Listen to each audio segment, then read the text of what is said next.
And I think oftentimes people think, oh, there's a model, quote unquote, and it's just replicable. The same, and it's not at all. There's elements that are, but it has to be adapted to the communities, which obviously you, in that period, helps them to get that. But you also talk about, I want to go to you, Rip, if we can, about the idea of philanthropy being able to put in some early money and to also have some patience. And I know, so what I thought if we could do, Rip, is some of the I've heard you speak about the drawing from Detroit, the lessons that you learned from the role that Kresge played in Detroit. And maybe you could respond to some of the things you heard from the mayor as well as what you've learned. It's a big question. Yeah. Let me just say, though, I just have to point of personal privilege. I've been in this work for a very long time, and I don't think I've ever seen a finer mayor than Mayor Franklin in Atlanta. So it's a huge privilege to be on the stage. Thank you.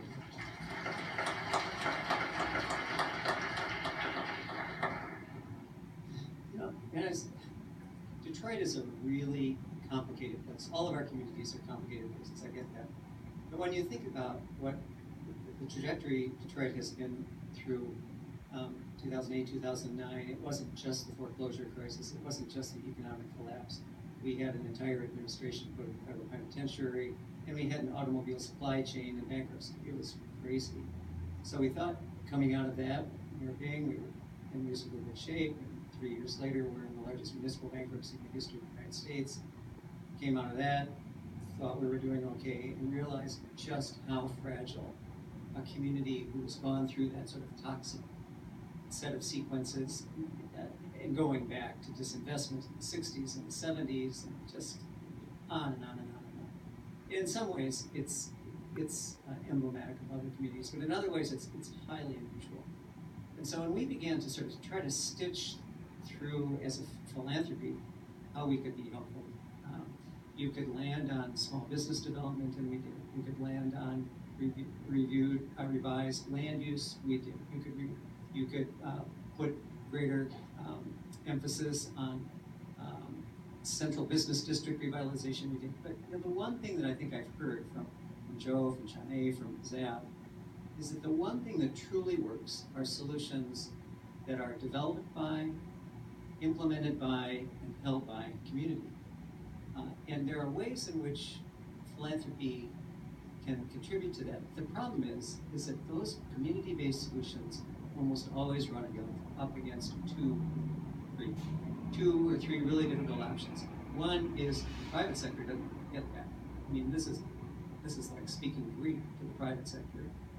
Second, with the exception of Mayor Franklin, the public sector doesn't like it much either, because they've got the election certificate and they're going to run their agenda, and often it's an enlightened agenda, beneficial agenda, but it's a command and control structure. And I think what Mayor Franklin said was really important, that the ability of an elected official to sort of understand where the distributive power lies in the community and to try to sort of right size and right shape these inputs from other parts of the community are really important.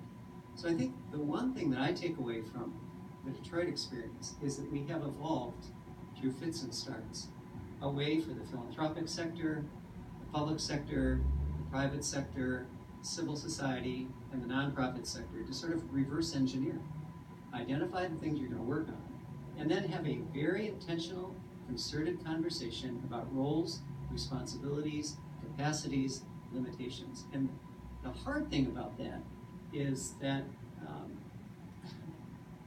you get a bunch of answers that sometimes simply aren't comfortable.